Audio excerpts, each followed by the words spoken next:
Welcome to another wonderful episode of Success Innovation. Today I have the wonderful opportunity of speaking to a young lady. Today's episode is called Trailblazing Towards My Future. This young lady goes to the University of Texas at Austin. She is studying aerospace engineering, and we will go ahead and discuss how she managed to go ahead and get to that university.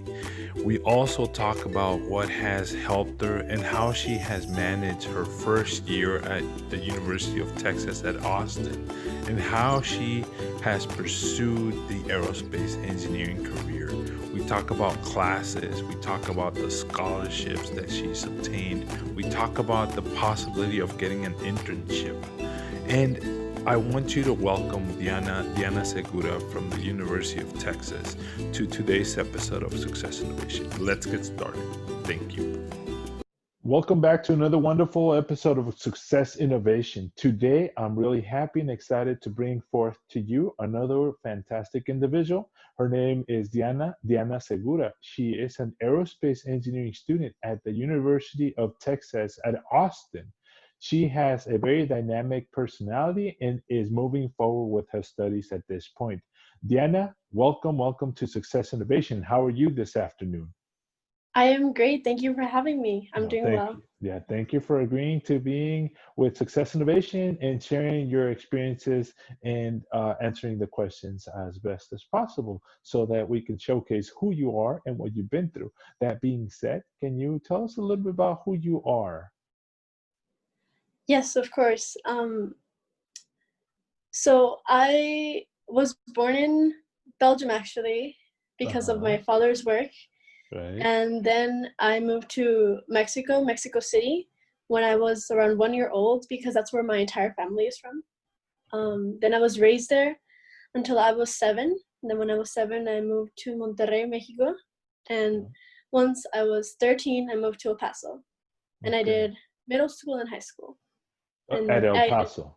at El Paso, right? Okay, okay. So And then I so came so to you moved around quite a bit, and surprising enough, you were born in Belgium, from what you said, and but yes, your family descent is Mexican, right? So that's where yes, your dad is from. So you moved back to Mexico, Mexico City, and then you move over to Monterrey, and at an early age, your parents decide to move over to El Paso, Texas, where you do middle school and high school there. When you actually come over to El Paso, having lived most of your life there in Mexico. How was that transition moving over to a different country? it was definitely a culture shock. I I had been raised with a lot of culture, um, a lot of patriotism, of course, towards Mexico, and then all of a sudden everything changed. Okay. Um, the Pledge of Allegiance in English. The food was different, the people were different, customs were different. So it was definitely a culture shock, but it was just something else that I had to adapt to. Mm-hmm. So even though it was called, or people said Mexican food, Mexican this, Mexican that, the taste is a little bit different. Even though you grew up, for the most, for an extent of your early childhood in Monterrey, which is the northern part of Mexico, the food there has a certain taste to it. But going across the border to Texas, El Paso, that definitely brought in forth a different change. What was learning the language? You told me earlier that you had learned English early from kindergarten all the way through your middle school ages. So when you came across, did that prepare you for the language here, or was that totally different? I definitely think it did. My mother, she knew English already, so she taught me English, and I went to bilingual school. But I give credit to my English primarily to my mother. Okay. Honestly, I think the thing that I struggled with the most when I came to the United States wasn't the language itself, but it was more of regular speaking slang, Mm. because I would translate everything too literally. So slang Hmm. wouldn't translate the same. So I would try to joke around, but it wasn't the same because I was making very literal translations. But Okay. besides that aspect, I definitely think that she prepared me for the language in the United States. Okay. So is your mom how?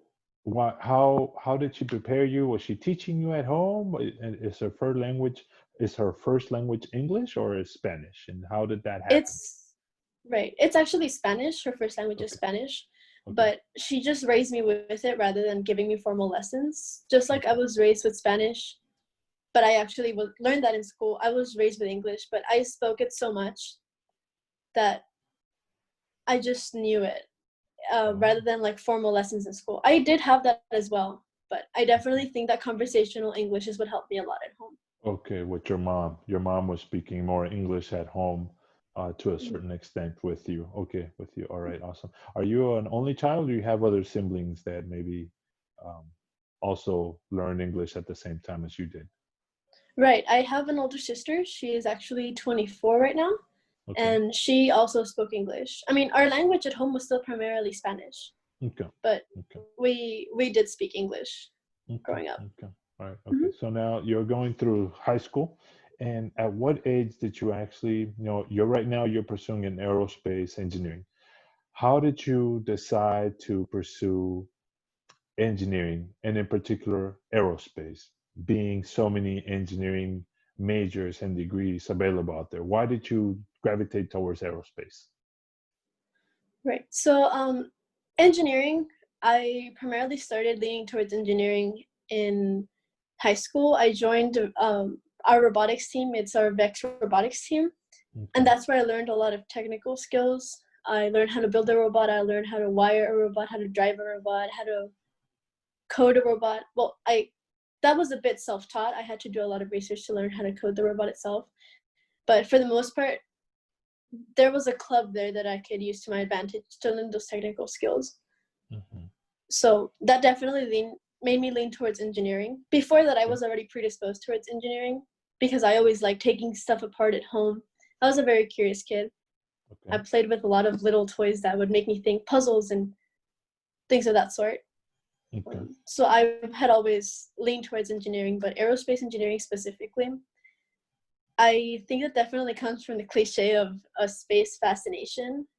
okay, Um, my father and we always watch National Geographic, Cosmos, and shows of that okay, sort that definitely made me interested and curious about space. So I combined that with okay, my engineering pursuit, and I ended up in aerospace engineering. To begin with, I okay. actually wanted to be an astronaut, but I have Oh, asthma, so awesome. I Oh, so couldn't do that that.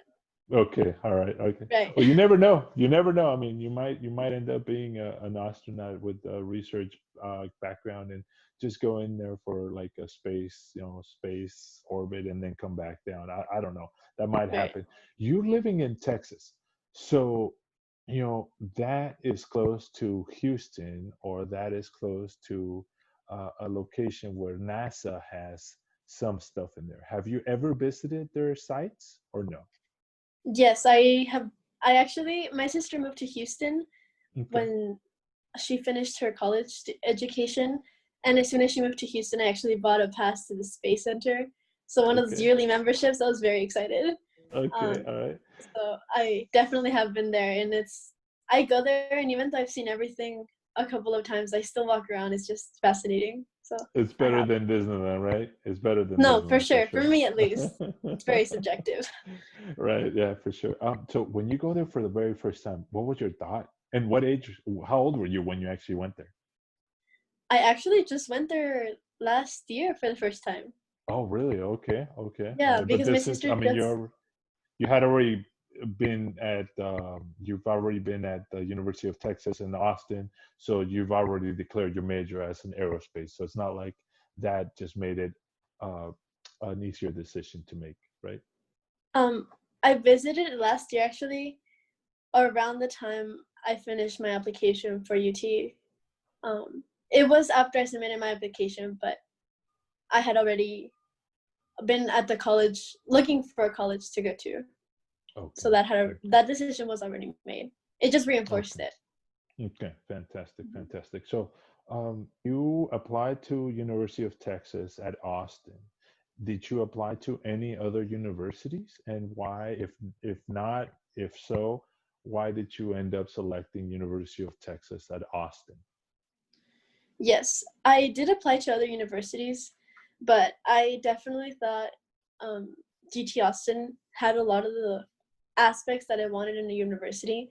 Whenever I went to any kind of program or orientation as a junior or senior in high school, the University of Texas at Austin definitely made it feel like home. It was a very different feel than I felt at any other university. It made me comfortable. They have a lot of programs for minorities, like the You Belong Here program, the Equal Opportunity Engineering program. And that just made it feel like home. I felt very welcome. So besides that, I also looked into their research and what other opportunities that were available at the same university. And it seemed to have everything I wanted. So I selected the University of Texas. Okay. So was pursuing a college education always instilled in you by your parents, by your family? Was that something that was always pushed on you at an early age, or was that something that you just kind of discovered and followed and decided to pursue by yourself? Well, I was fortunate enough to have both of my parents. They both attended college. They were fortunate enough to both attend college. They were both first generations on both of their ends of the family. So I was fortunate to have that to look up to.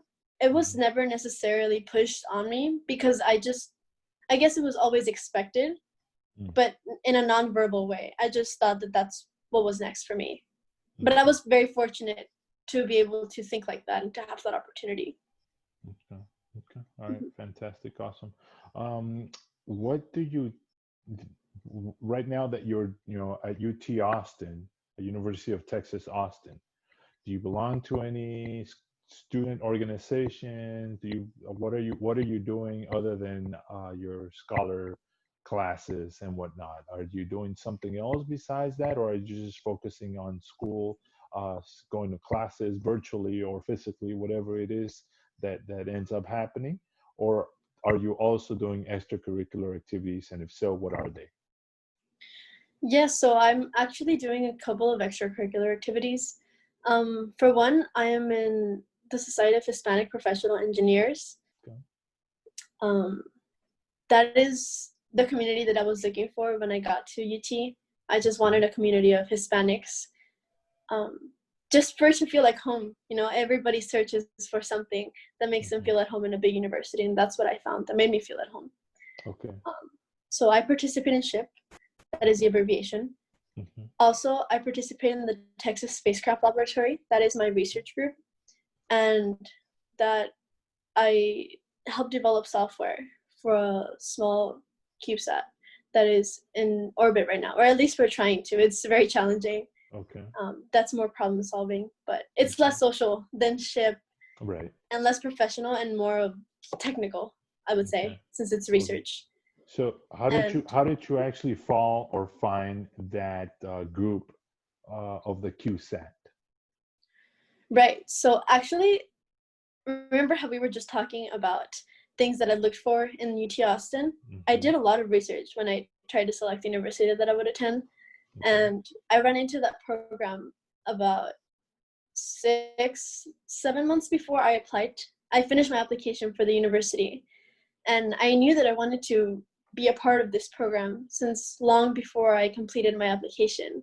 So that is how I found out about it. I also attended a program that it was an aerospace program that the university hosted for students that had not been admitted yet.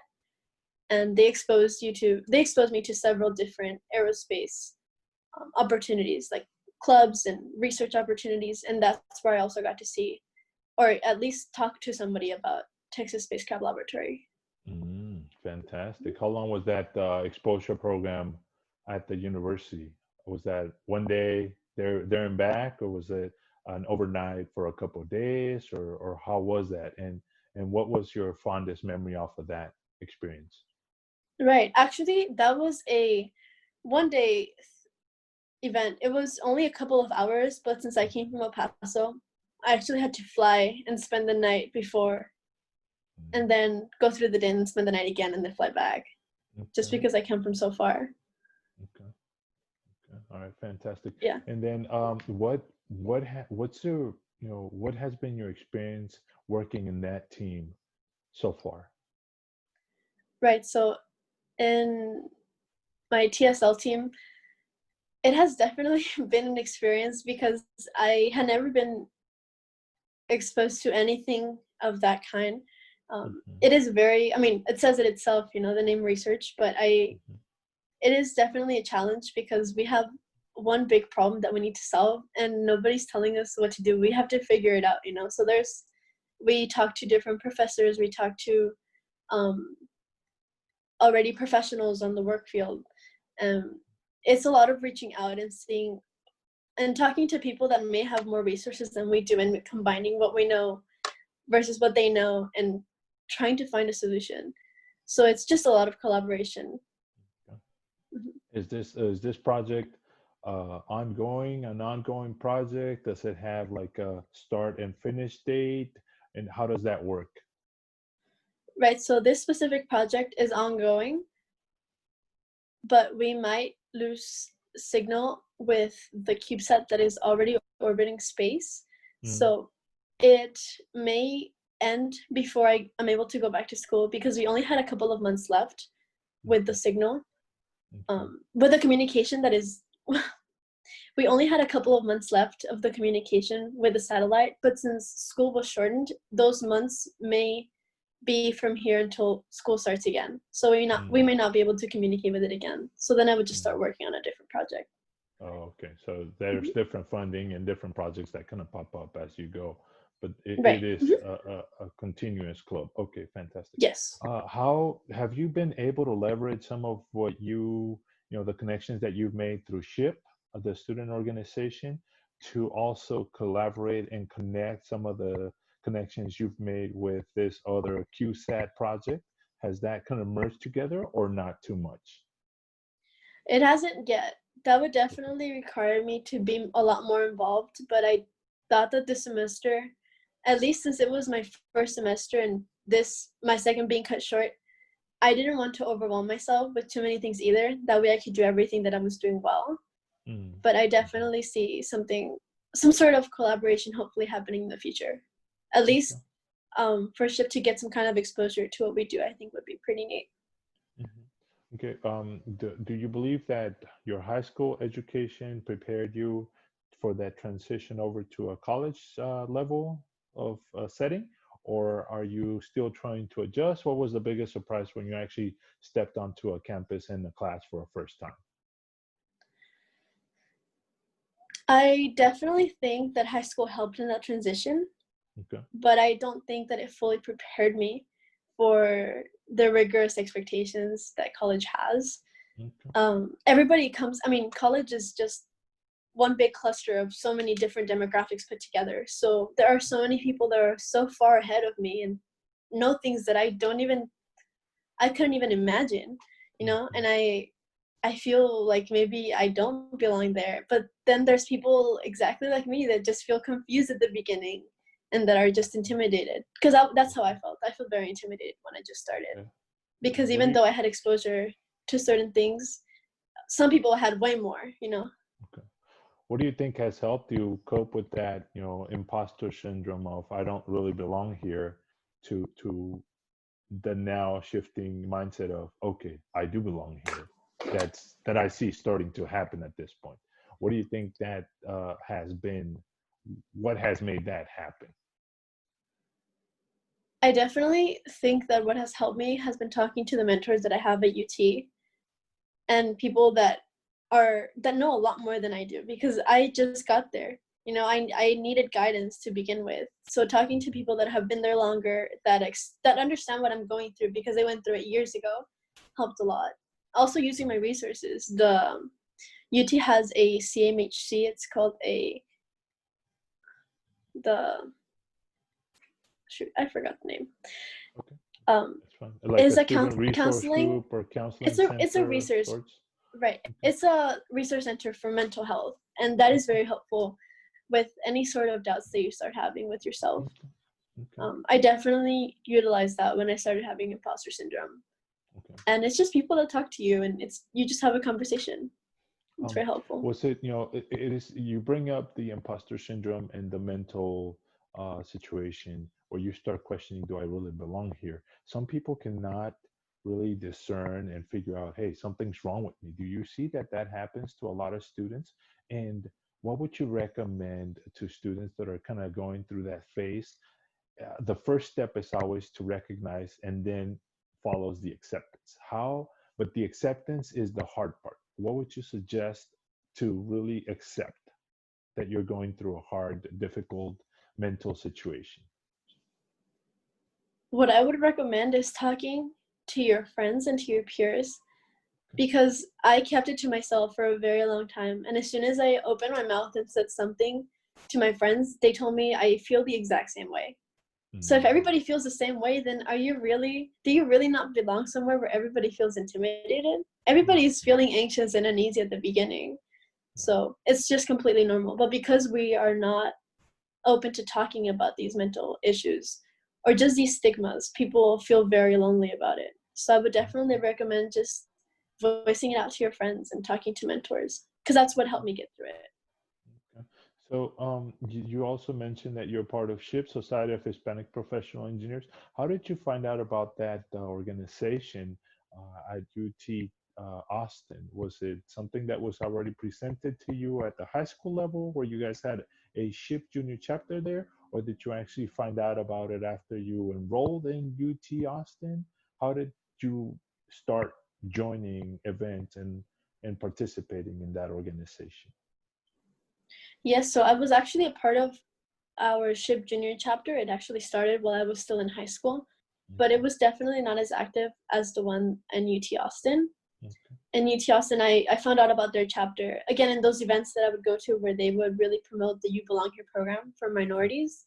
They Mhm. promoted SHIP a lot because it is for a minority, and right, it's a part of engineering. So just talking to them and talking to the people that are tabling made me feel very welcome, and that's how I found out about them. So this was way before orientation or registration. This was just there was several programs.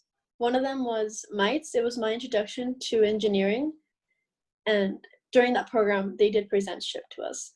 So I guess Right. that's where I first learned about it for the Yeah, but university. right for the university, but you already had some experience through your SHIP Junior chapter, and the SHIP Junior chapter is obviously a smaller chapter that is at the high school level, that is oversaw by some other four-year university or community college, and they help the younger high school students to start learning and be exposed to STEM and to SHIP and to what this organization actually does at the national level. But then you don't really realize the potential until you step into a four-year university and you start making those connections at a larger scale. You mentioned that you talked to a couple mentors. Were those mentors professors at your university, or are you referring to mentors that are students that are a little bit older than you that have been in this path of engineering for a couple of years more than you have? Honestly, it was both. Okay. It was definitely both. Um it was some peers. Some of them were fifth years that they were about to graduate. One of them was my big, who is a second year. Others were my academic advisors, a counselor at CMHC, this research center that I'm talking about. Hmm. Hmm. So it was definitely a mixture of both. Also a professor. Okay. So Okay. I, when I seek for help, I definitely looked everywhere so that I could get everybody's input and kind of compile it, and that's what Okay. helped.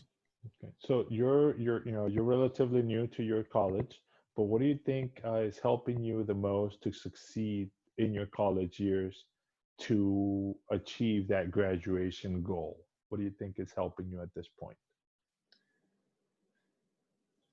What do I think is helping me? I definitely think the resources that are available at UT are what's helping me. Even if it's just the public university, like buildings themselves help me a lot, because I sometimes struggle with getting motivated if I'm just in my room or working in a desk from my room, because my bed is so close to me. It's a very small space, so I don't feel energized. So going outside to the university in a public place where everybody's working, everybody's busy, that definitely gives me a lot of drive and motivates me. So So whether that it that be, energy that energy kind of transposes and motivates you and keeps you going. Okay, okay, mhm, fantastic. yeah, Yeah, cool, awesome.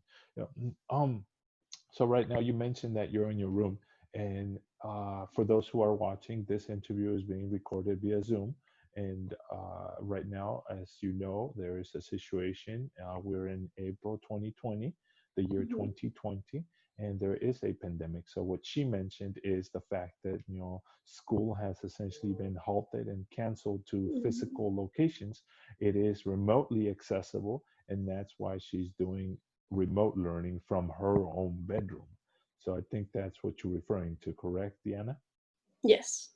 Okay, all right. How are you coping with this situation now that you're in your room and you're essentially forced to do remote learning? Right. It's definitely been challenging because, as I just mentioned, buildings and the physical places are what gave me drive for the most part at the university. So it's been very challenging. What I've been doing that has helped me a lot is keeping a list of what I have to do every day. I call it goals for today. Mm, And that keeps me and my brain in check that I actually have things to accomplish, because sometimes I get so comfortable in my own bed that I forget that I still have a full course load of a semester going on at the University of Texas at Austin. right. So in order to keep my own brain and myself in check, I make a list every night for the next day, and that makes me think about my goals and what I actually have to accomplish, so that if I'm feeling a little too comfortable, I just look at my phone and I see that I actually have things to do, even if I'm not at the university itself. Okay. So do Mhm. you, okay, so that because there's some individuals that, they don't do that. They don't physically keep a list of what they need to do and or Mhm. schedule of what they need to do every single day during the day. And some of them, there's there's no push, there's no drive, and you have your bed right next to you, you have the TV, Mhm. you can actually turn on Netflix and nobody's going to tell you, hey, you got stuff to do. So that Yeah. it's really easy to fall into that trap. Have you seen that you've kind of started slacking off a little and that's why you decided to do that schedule yourself? Yes, I am guilty of that, definitely. Okay. I Okay. actually, with Netflix too, I just got too comfortable because spring break kind of mm, slowly crippled into the regular semester. So the Right. lines were kind of blurry at a point when we didn't know what was going to happen. And once I realized that I had a lot of work due in a couple of days and I hadn't started it because I hadn't made a list and I wasn't keeping up with it, that's when I kind of snapped out of it and I was like, I have to make lists. That's how I keep myself organized. Okay. So right I now that also, you've been, yeah, go ahead, go ahead, go ahead. oh yeah, sorry. I also don't like being in my room all day because I get headaches and I feel almost a bit claustrophobic just staying in the same place. So I definitely take a mask and go out for a walk if I can every day, just to clear my head, and that definitely gets me going. It just gives me more energy just to feel breeze and sun. It's different from just being in a room. And also I go to the kitchen table to try to work if I can in Mhm, my room, even if it's in the same place. I just mhm. try to move around. Okay. Yeah. You mentioned you go outside, take walks, but you mentioned something very key. You mentioned a mask. Are you Mhm. guys required to wear a mask every time you go out? No, we are not actually, but it's just a precaution that, Okay. if possible, I'd like to take. So Okay. if I can have a mask or even a piece of cloth over my mouth, Hmm. Right. and then hand And sanitizer or wash my hands after, then that's what I'm gonna do. right. And I'm trying to highlight this point because right now, people might be watching this 5, 10 years down the line. And if they Mhm. listen to this conversation, they obviously see you and I are not wearing the masks. So, we will definitely not be able to keep to correlate that information to them. So that makes Mhm. an interesting situation so that they can understand why you mentioned the mask. Right. So that's really interesting that you mentioned that. Also want to make sure that we highlight that you're not necessarily living with your parents. You're living in Austin because your parents, your family is in El Paso. So you have to cope with that fact that you're living outside of your family support unit. Right now, when you mentioned you go to the kitchen, do you have other roommates that you have to be mindful of that maybe you have to schedule time of, hey, I gotta do my own studies at this time and make sure that I have that quiet time area, or how do you deal with that? Right. I actually have one other roommate, but we established house rules before I moved in here. Okay. So we both respect each other's times and space so that way we don't run into each other. They have a desk and I use the kitchen table, and they have their own room and I have my own room. So really we don't have any issues of the sort. We just agreed to be mindful about going outside with a mask and washing your hands and things of that sort. But besides that, we don't really have to coordinate schedules to study because they have their own desk and so do I. I mean, I have the kitchen table, Hmm. but Hmm. it's a table and that's all I need. Okay, fantastic, fantastic. At this point, have you had any internships that you've worked with, you've had experience with? Can you kind of share with me and the audience? You mentioned the Q satellite that you're working with, that program, but have you had anything else other than that? I actually haven't. This internship, I have an upcoming internship with General Atomics this summer Okay. in San Diego, unless it goes remote. But besides that, that is actually my first internship. Okay, congratulations on that. Thank Congratulations you. on that. We look forward to seeing you in San Diego. And Yeah. with that being said, what are the next steps for Diana at this point in your college career? What are you hoping for? What am I hoping for? Yeah, you're shooting I for graduating, but obviously, what's the long-term vision? Do you ambition yourself following academia, doing graduate school, or are you shooting for just getting your bachelor's and then going into the industry right away? What are you shooting for? I am definitely interested in academia. With what I'm Okay. doing right now, that's just really motivating that there's so much more to discover that I'd like to be a part of that process, you know? But Hmm. my ultimate goal, I guess, would be to find a company that would help me pay for my master's so that I could work and study simultaneously. That way I don't let go of one or the other. And then once I learn something, once I get my master's, that way I can give back to the company and then just transition into a full-time worker. Okay. All right, fantastic. Have you been to the SHIP conference at this point, and have you seen how that works, or you have not at the moment?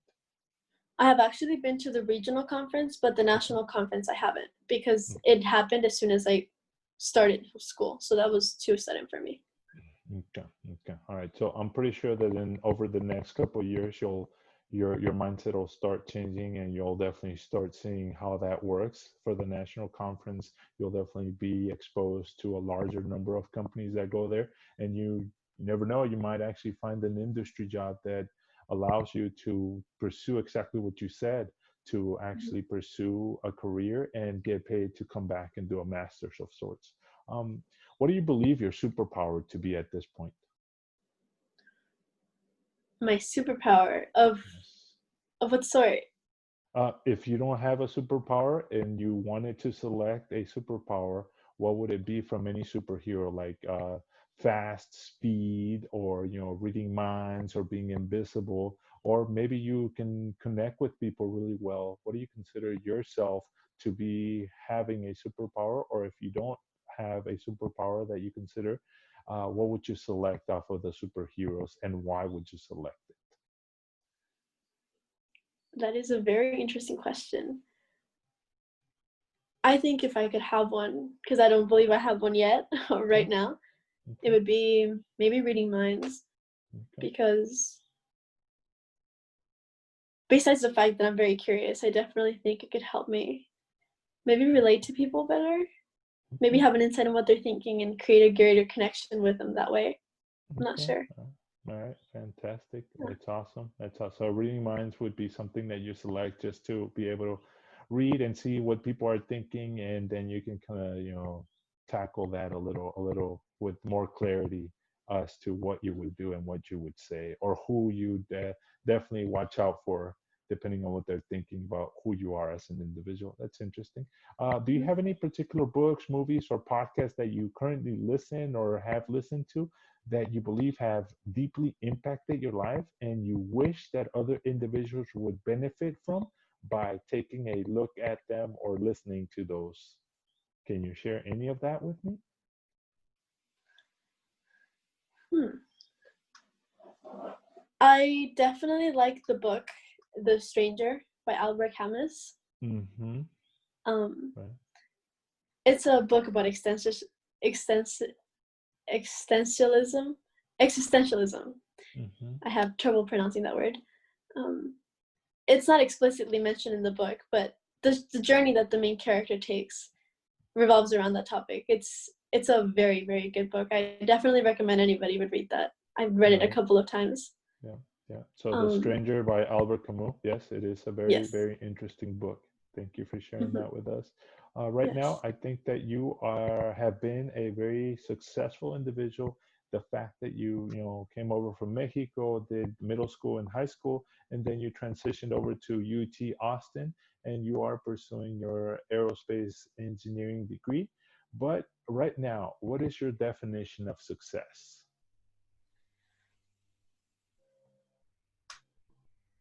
I think my definition of success is being happy with where I am, not with where I want to be.